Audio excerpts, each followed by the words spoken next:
It's good to see you, man. Oh, and you too, Doug. It's been such a long time. And I've seen you a lot, obviously on YouTube, but not to have a chat to. Yeah. And I think it's been maybe 18 months. Yeah, it's been a long time. There's a lot happened. There's a lot happened in the world, and we're not. Don't worry, we're not going to sort of dwell on that. But Tell us why the world is what it is, Doug. Go. Okay. No. If you had the answers, my friend, we would be in a better place than we are now. Well, here's the thing. This is the thing. Okay. Not to sound pompous. But you're going to anyway. But I'm going to anyway. I said this in my video yesterday. I looked at Panic Attack from Jethro Tull. Okay, right. And it's overtly political. And so I was talking about it. I'm like, I remember being in high school in the 1990s and listening to right-wing talk radio, thinking this is absolute bullshit. What are people listening to? Yeah. And then thinking in 30 years, these people are going to be AARP, they're going to be 50, and they're going to have a lifetime of unreality, unchecked stuff in their head, and they're not going to know truth from fiction. And I hate being right. The analysis of complex systems has always been exciting to me. So I've followed politics and news and all of that for decades. And I'm like, it's going to happen. It's going to happen. Yeah. It's going to happen. At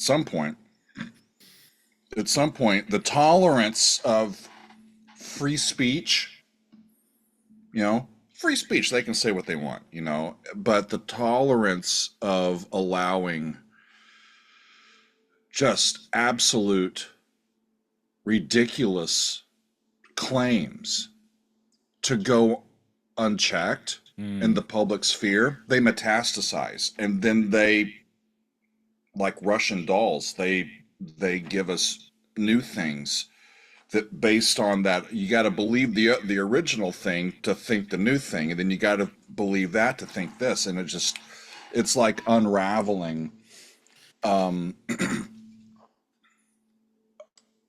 the inner wirings of how people tick. We are in completely different realities in America. Yeah. In America. And with my own family, trying to convince them to change their mind is like trying to convince them that God isn't real. And it cannot be done. Wow. Yeah. So that's where we are. Yeah. Okay. Thanks. Okay. I'm glad. Thanks for tuning in, everybody. It's only 9 o'clock, but I've got something else in this. Actually, that's why I was late. I was brewing my coffee. No worries at all. But we don't have to talk about that. If you no, don't we want don't.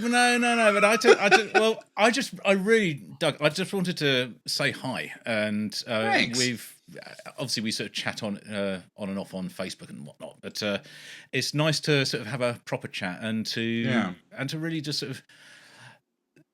I think for me, and it must be for you as well, I'm finding music and listening to music and sharing it in community more important now than probably ever. Yeah. And without sort of getting, as what are you saying, without getting sort of pompous and sort of too sort of up in the clouds about it, it's almost become like this sort of a spiritual thing that music is. I need it. I need it so much in my life, and I'd like to hear you sort of saying the same thing. It occupies our time in a way that gives us a break from outside stimuli. Books are like that. Movies are like that. Television is like that. But music, for people that really respond to it, It's kind of a stopping of time, and I can step into this different room of consciousness Yeah. and remember a feeling, remember a thought, remember an emotion with a song that I love that I've heard thousands of times, or I can go on a voyage of discovery and learn something new, and that's not going to be disruptive or aggressive or and somehow like earth shattering to my idea of what's my environment around me. It's just this thing. And God, our community, especially on the Daily Doug, has just really coalesced around this. We keep intentionally, as much as we can, politics out of Sure. our stuff, unless the music that we're looking at is so intentionally political that we need to kind of discuss it Yeah. to discuss the music. Yeah. And these folks, by and large, buy in and they play ball, and we have hundreds of people that are active on our Patreon and on our Discord, and we hardly ever have issues. Hardly ever. And it's just wonderful. It's a place where we can go and just chill, play music for each other, and just kind of just spending time with someone, even virtually, in a way that's not Provocative. yeah, like I think that's going the to thing. put you in danger. Yeah. Yeah. It's really great. The music is great, but the community is really the lovely thing that I didn't even really expect. Yeah. Your channel has grown, hasn't it? It's gone from strength to strength. We keep plugging away. Snowballed. Yeah, but it is really it's something, and you're sort of getting attention from artists. I mean, people sort of talk about the phenomenon that is Doug Helvering. Well, come on.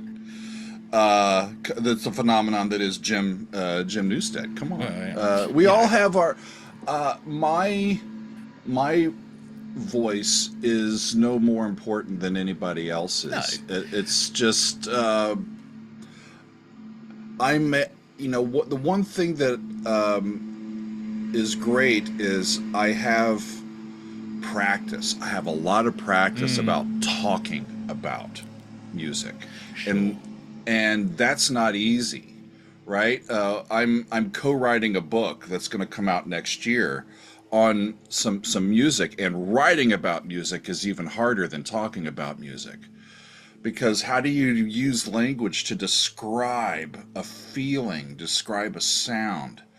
That's part of why I love music theory, is not because I can try to decode a piece. It's so that I can learn how to describe how or why it makes us feel the way that we feel. And that's a powerful thing too.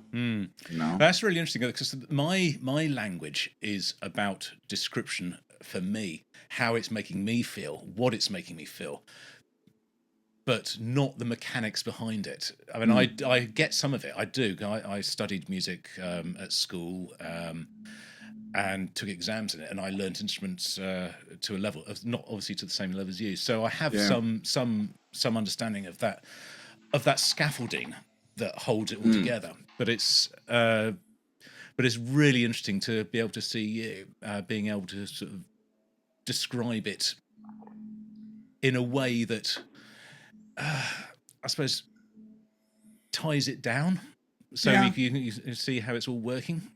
Yeah, there's a lot of subjectivity in enjoying music, but there's some things that we can be objective about. You know, the easy part of teaching music is the relatively early stuff. You know, is this a C major chord? Yes or no? You know, we define it at, we define a major chord as this, this, and this, and does this meet all of those things? Yes. You know, there are objective things that we can do. It's the way that those elements get put in order, and the tempo that they use, the rhythms that pop in and out, the overall sound, and everything else, that becomes the artistry of how people make their music. And it's also why we can have all of this different music that really is just based on the same 12 chromatic notes. Yeah. You've probably heard this quote before that Frank Zappa came out with, that trying to talk about music is like trying to dance about architecture. It's a very, very difficult thing to do, isn't it? Yeah. Yeah. So talk to me about this book. That's new. Are we releasing this to the world? I don't know how much I can say. Oh well, I don't. You don't say too much then. But I am. Well, I can't. Okay, this much I can say. I am working with a wonderful co-writer. His name is Andrew Wilde. He is a Brit, and he's written some other books on music and on progressive rock and so on. He's recently written a book on the Beatles. And what we are up to is a compendium, kind of an all-together book on the songs of Big Big Train. We're going through like all of them over their career. And he's giving the stories, the background information, because it's a story band. Yeah. They write a lot of story songs and historically informed, literature-informed tunes. And so he's writing that. And he's got the bulk of the work, because he's doing an article on all of those songs. I am coming in with about 30 or 35 essays of basically a Daily Doug episode in written form, a music analysis of how the music works. Wow. And there's some of those songs that are really difficult to talk about. I've written, let me see. It's one of the reasons why I'm cutting my my schedule back a little bit, because I need to keep working on this. I'm looking at my project overflow here, or flowchart. I've taken a look at East Coast Racer, a lot of the new stuff, Love is the Light. Yes. I've written on Telling the Bees, one of my favorites. I've written on the Florentine. I've written on Voyager. That was a big one. I've written on Apollo, on Bookmarks, on Brave Captain, Beneath the Masts. That's a big one from the new album. So you said you're not going to talk too much about this. You're telling me everything. I'm telling you everything. Doug, how exciting! Well, we're basically at the point where Andrew's starting to talk more about it, and the band has completed their touring for 2025. They did the tour, the Cruise to the Edge, and they did a short American tour, and they've gone into the studio, and they are currently recording their upcoming album. And the cool thing is that Andrew and I are going to get advanced copies so that we can include articles about the new songs. So the band is completely behind this book as well? Yeah, we've been writing back and forth with all of the members of the band as we've been going. Like, I was trying to figure out and there's not a lot of charts. I'm doing this a lot by ear. A lot of it. Wow. Rock and roll, they don't really write charts for themselves. They just write the songs and remember how it goes. So I'm mainly just listening like I'm doing on a Daily Doug and going, what the hell are they doing now? And And trying to trying to sort of figure. work it out on the piano, but next year. Yeah, and I was going back and forth with Oscar, the keyboard player, like for the introduction to East Coast Racer. I'm like, are you playing an E Dorian or E minor? I can't figure out where those voicings are. They're going by so damn fast.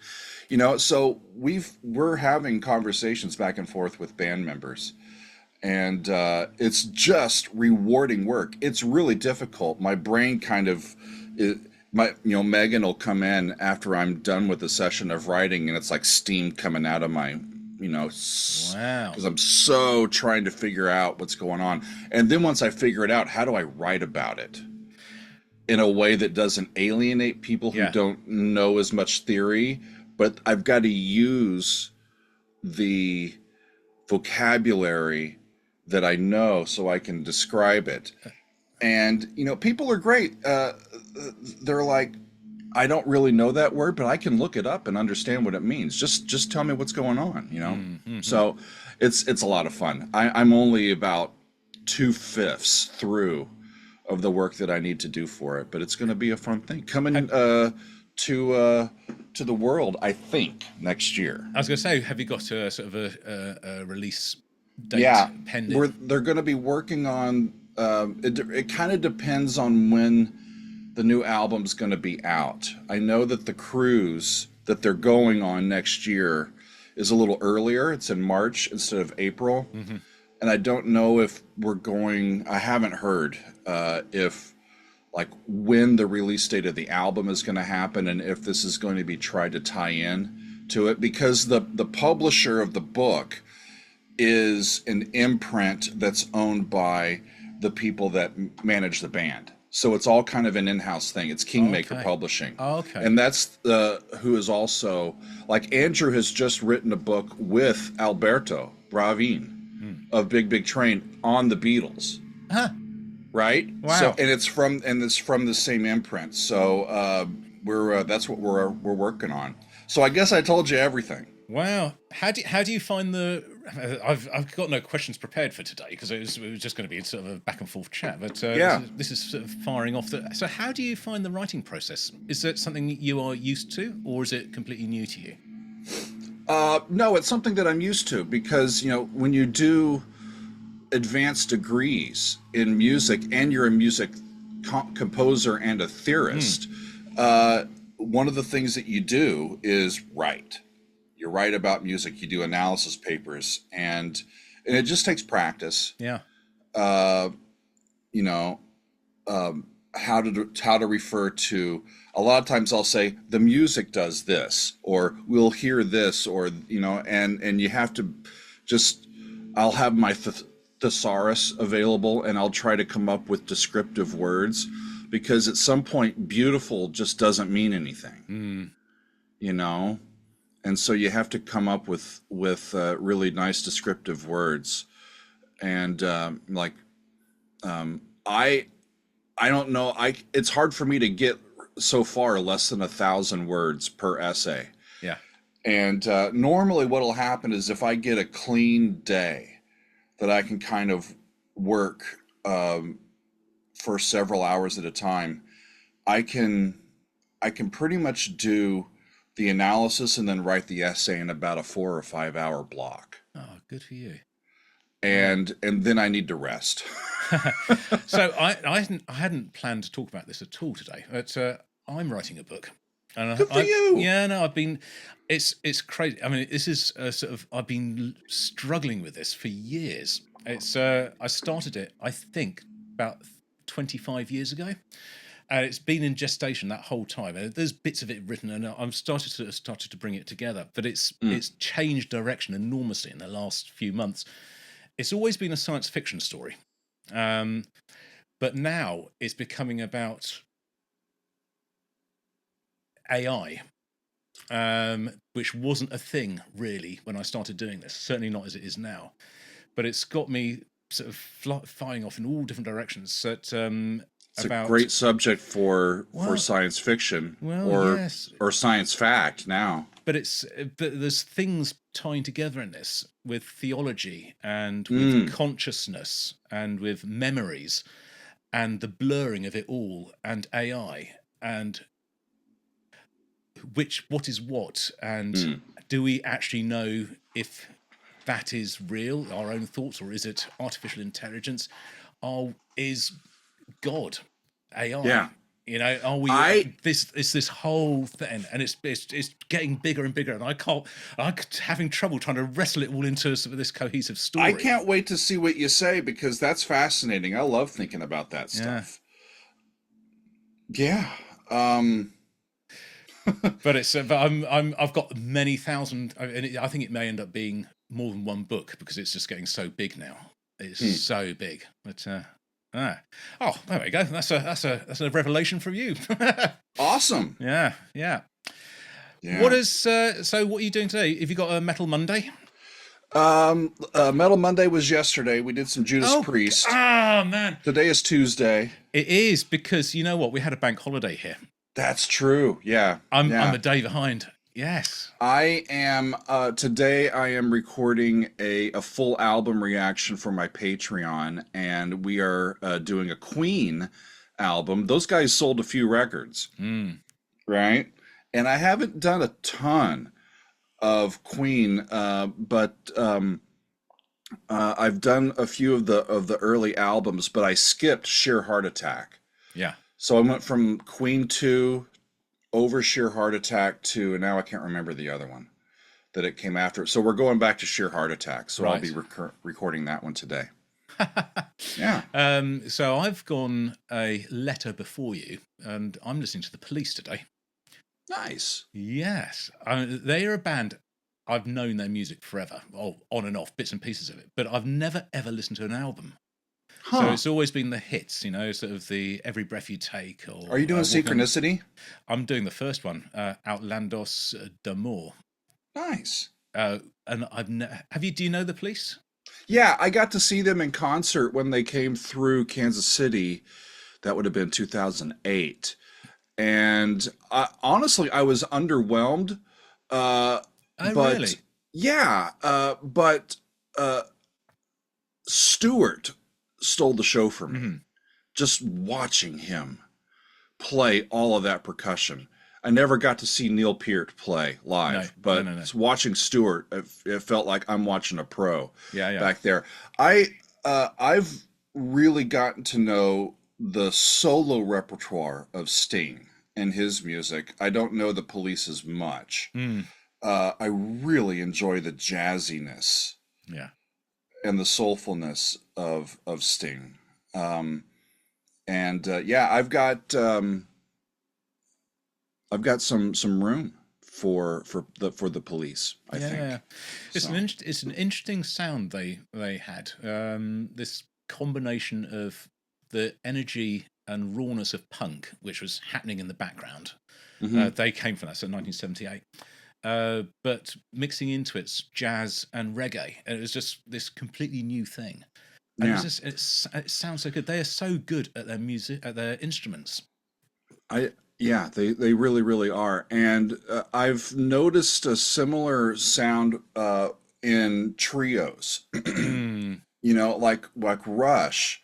Before they started adding in all of the layering and the synths and everything, with just percussion and guitar and bass and vocals, there's no synths or keyboards or pads or anything that kind of fills in the harmony. So it's almost like with Rush, we get three soloists who somehow everything comes together and it works. But you could hear each of them individually, and it's so raw because these instruments are just butting up against each other. Their sounds are, and there's no glue kind of tying it all together, but you don't need it because it's so great. The Police are a similar sounding band, just with reggae and ska a little bit, and punk Mm, influences maybe a little bit, instead of the prog and the rock influences, and you get a absolutely. different Yeah, sound. yeah, yeah, yeah. I think there's something to be said for that. The smaller the band, the better they have to be at playing, because I'm not saying that bands that are bigger have bad players at all, but Mm. there is nowhere to hide Yeah, there's when you nobody else. become smaller and smaller. So even more so with a two piece, so there's a few of those about, but especially with three pieces. Yeah, So as you say, Rush, the Police, the Jam. Do you know the Jam? I don't.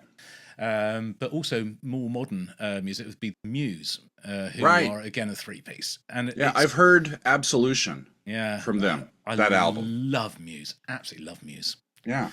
But They're a British band, right? they are, yeah, They're yeah. Brits, yeah.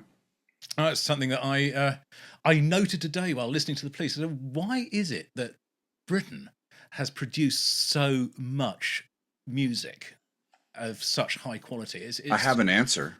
well, okay, I'd love to know it. Um, well, I think, especially over the last 100 years, Britain has put a pretty high importance culturally on musicianship.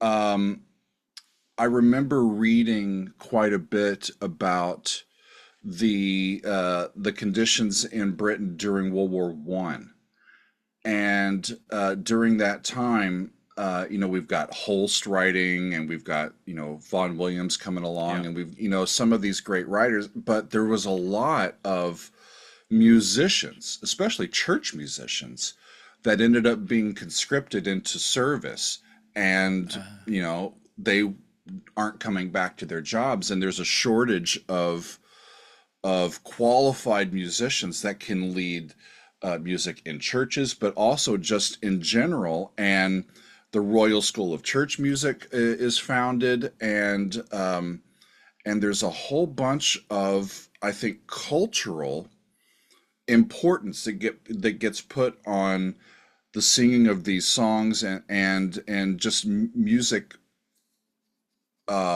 knowledge mm, mm. itself, and choristers, like boy choristers and choirs, and like everybody sings. And I think by the time it gets through a couple generations, it's just a ubiquitous thing that may not be there in other cultures. Okay, Just in the church service a couple days ago that I was playing as a postlude, I played the Jupiter theme from the planets, because it's in our hymnal as a hymn. yeah, It's a big, sturdy tune. yes, it You is. know, and it's and but Vaughan Williams, some of his tunes have been popped into hymnals. Perry, there's a whole bunch of these composers in the early to mid part of the 20th century, especially from Britain, that are writing um, more common practice lyrical melodic music than their contemporaries around the continent, especially in the 20th century. And I think the then with the spreading of mass media and radio and television, the Brits get fascinated by the blues coming from America and some jazz Yeah, sounds. They incorporate that in, and they have the skills, the musicianship skills, to incorporate that and do it as good or better than the Americans. And so yeah. you get the British invasions, multiple British invasions. And, you know, uh, and that breeds success, and more people want to be a part of it. That's part of, I think, why these great bands and great musicians just from all over Britain are there. Mm. Yeah. I also wonder if there's maybe something to do with the try not to make it political again, but Mm. the sort of multicultural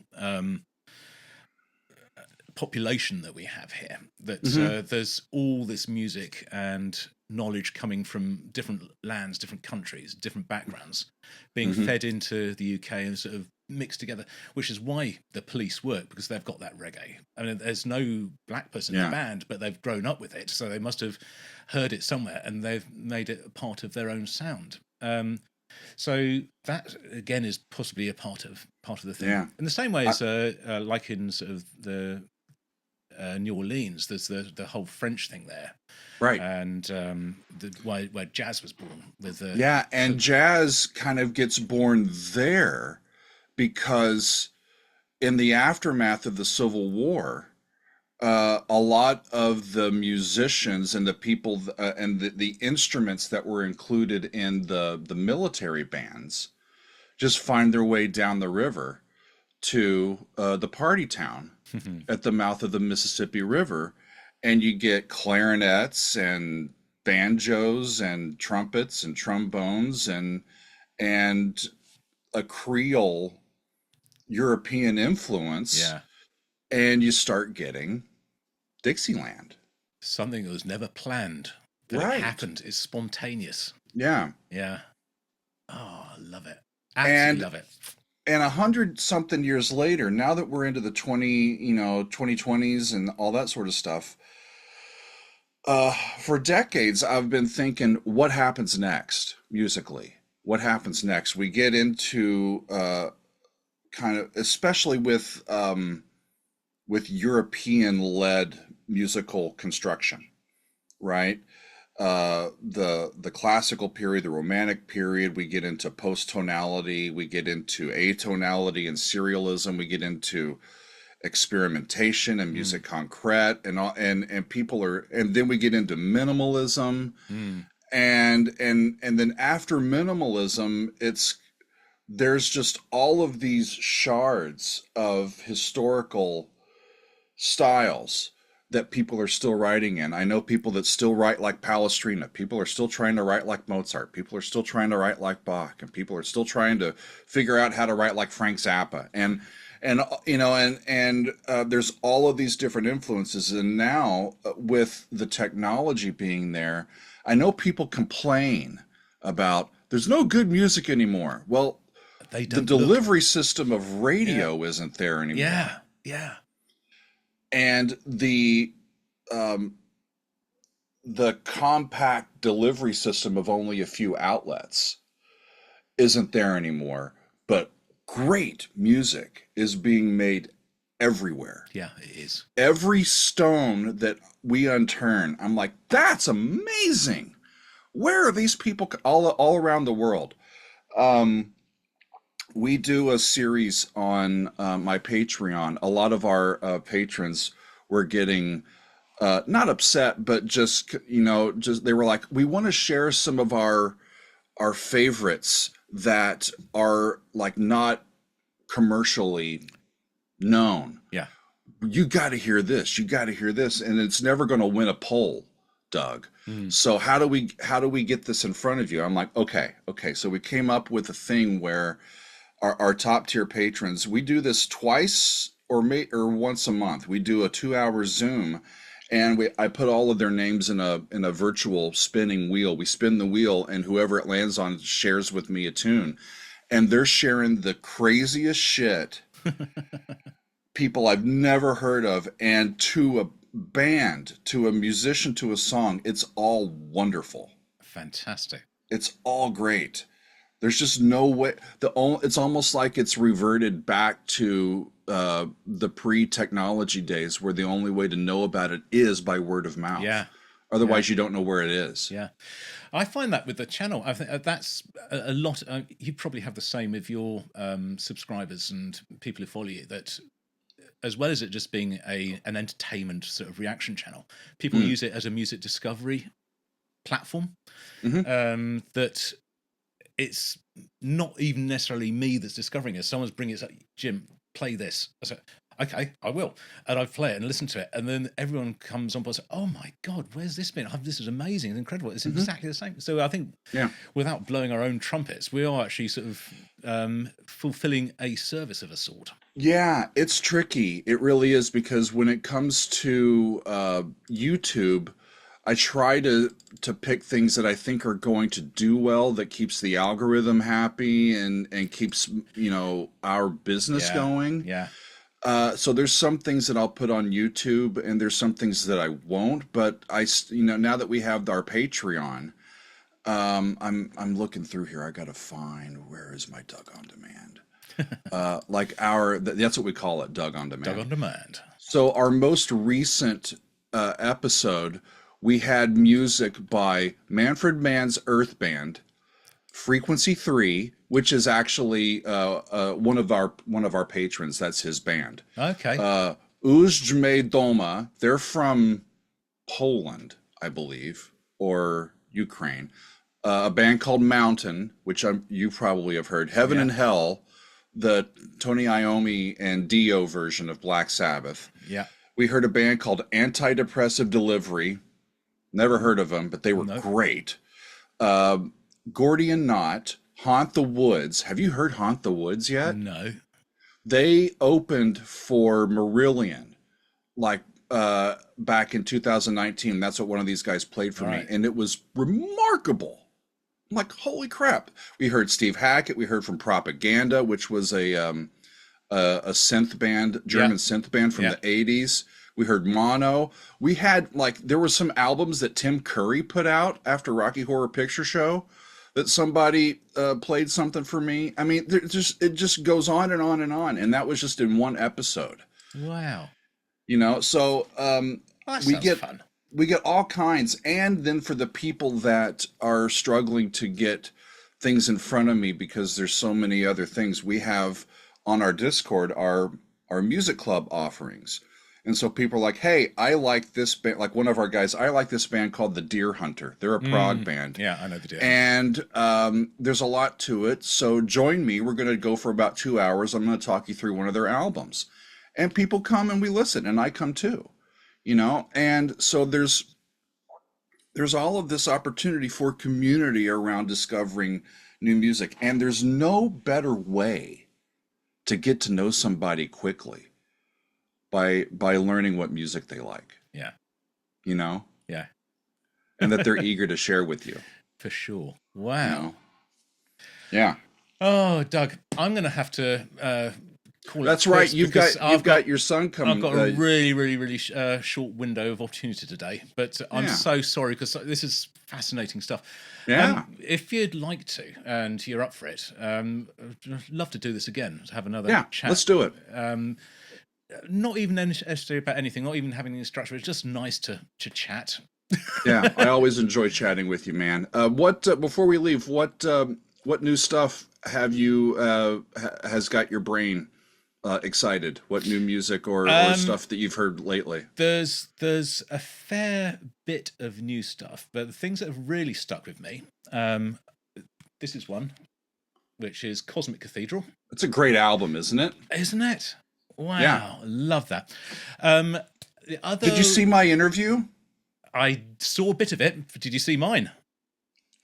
Not yet. No, you didn't even know, did you? I didn't. No. So I did. Who did you get to talk to? Neil. I had a good chat with Neil Morse. Awesome.